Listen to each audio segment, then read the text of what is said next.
ವೀಕ್ಷಕರಿಗೆ ನಮಸ್ಕಾರ. ಎಲ್ಲರಿಗೂ ಹೊಸ ವರ್ಷ ಮತ್ತು ಯುಗಾದಿ ಹಬ್ಬದ ವಿಶೇಷವಾಗಿ ಶುಭಾಶಯಗಳನ್ನು ಹೇಳ್ತೀನಿ ವೀಕ್ಷಕರೇ. ಹಾಗೆ ಈಗ ನಾವು ವಿಶ್ವವಸು ನಾಮ ಸಂವತ್ಸರವನ್ನು ಮುಗಿಸ್ಬಿಟ್ಟು ಈಗ ಪರಾಭವ ನಾಮ ಸಂವತ್ಸರಕ್ಕೆ ಕಾಲಿಡ್ತಾ ಇದ್ದೀವಿ.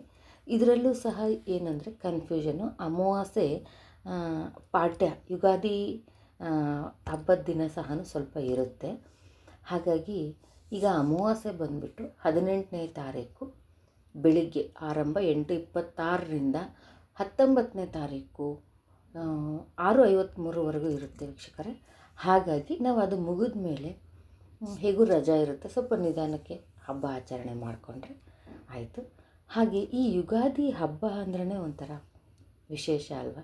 ಎಲ್ಲ ಕಡೆಗೂ ಈ ಸೀಸನ್ನಲ್ಲಿ ಪ್ರತಿಯೊಂದೂ ಸ್ಪ್ರಿಂಗ್ ಸೀಸನ್ ಅಂತ ಹೇಳ್ತೀವಿ. ಹೂವುಗಳಾಗಲಿ, ಗಿಡ ಮರ ಚಿತ್ತು ಹೊಸ ವರ್ಷದ ಆರಂಭದ ಸೂಚನೆಯನ್ನು ಈ ಗಿಡ ಮರಗಳ ಮೂಲಕ, ವಾತಾವರಣದ ಮೂಲಕ ನೋಡ್ತೀವಿ. ಬಿಸಿಲು ಇರ್ಬೋದು, ಆದರೂ ಈ ಯುಗಾದಿ ಬರೋ ಅಷ್ಟೊತ್ತಿಗೆ ಸ್ವಲ್ಪ ವಾತಾವರಣ ತಂಪಾಗ್ತಾ ಹೋಗುತ್ತೆ. ಮಳೆ ಅಂತೂ ಬಂದೇ ಬರುತ್ತೆ. ನಾವು ಇನ್ನು 20ನೇ ತಾರೀಕು ಚಂದ್ರನ ನೋಡ್ತೀವಿ ಅಲ್ವಾ ವೀಕ್ಷಕರೇ. ಹಾಗೆ ಈ ಕೆಲವರು 19 ಹಬ್ಬ ಅಂತ ಹೇಳ್ತಾರೆ, ಅಲ್ಲ ಅಮಾವಾಸ್ಯೆ 19 ಹಬ್ಬ ತೊಗೊಂಡ್ರೆ ನಾವು ಚಂದ್ರನ ನೋಡೋದನ್ನು 20ನೇ ತಾರೀಕು ಯುಗಾದಿ ಪಾಡ್ಯ ಮಾಡಬೇಕಾಗುತ್ತೆ. ಹಾಗಲ್ಲ, ಇದು 6:53ಕ್ಕೆ ಅಮಾವಾಸ್ಯೆ ಮುಗಿದೋದ್ಮೇಲೆ ಪಾಡ್ಯ ಬಂದಿರುತ್ತೆ. ನಾವು ಹಾಗಾಗಿ ಈ ಹಬ್ಬವನ್ನು 19ನೇ ತಾರೀಕಿಗೆ ಎಲ್ಲರಿಗೂ ರಜೆ ಕೊಟ್ಟಿದ್ದಾರೆ, ಅವತ್ತು ಮಾಡ್ಬೋದು ವೀಕ್ಷಕರೇ, ಅವರವರ ಮನೆಯ ಅನುಕೂಲಕ್ಕೆ ತಕ್ಕಾಗಿ. ಹಾಗೆ ಇನ್ನೊಂದು ವಿಶೇಷ ಏನಪ್ಪ ಅಂತಂದರೆ, ಈ ಹಬ್ಬದಿಂದನೇ ಲಲಿತಾ ನವರಾತ್ರಿ ಶುರುವಾಗುತ್ತೆ. ವಸಂತ ನವರಾತ್ರಿ ಅಂತ ಸಹ ಕರೀತಾರೆ ಇದನ್ನ.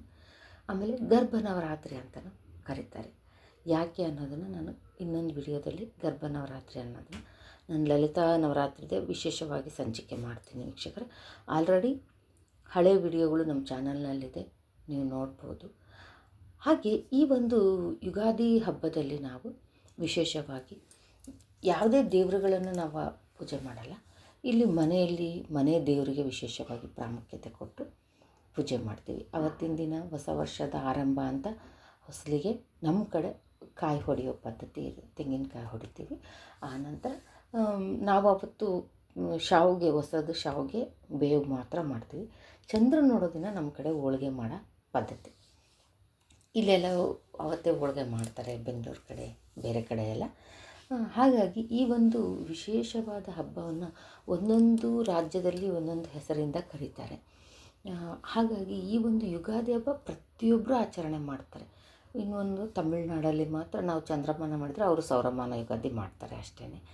ಈ ಯುಗಾದಿ ಹಬ್ಬದ ಟೈಮಿಂಗ್ಸ್ ಆಗಲಿ ವಿಶೇಷತೆ ಆಗಲಿ ಈಗ ಗೊತ್ತಾಗಿದೆ ಅಲ್ವ ವೀಕ್ಷಕರೇ.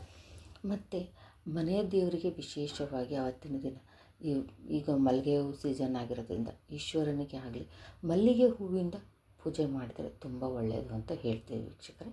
ಹಾಗೆ ಬೇವು ಬೆಲ್ಲ ಎಲ್ಲ ಈ ಹೊಸ ವರ್ಷದಿಂದ ಎಲ್ಲವೂ ಭಗವಂತ ನಮಗೆ ಸಮನಾಗಿ ಕೊಡಲಿ ಅಂತ ಕೇಳ್ಕೊಳ್ಳೋಣ ವೀಕ್ಷಕರೇ. ಇದಿಷ್ಟು ಈ ಯುಗಾದಿ ಹಬ್ಬದ ವಿಶೇಷತೆ ಅಂತಲೇ ಹೇಳ್ಬೋದು.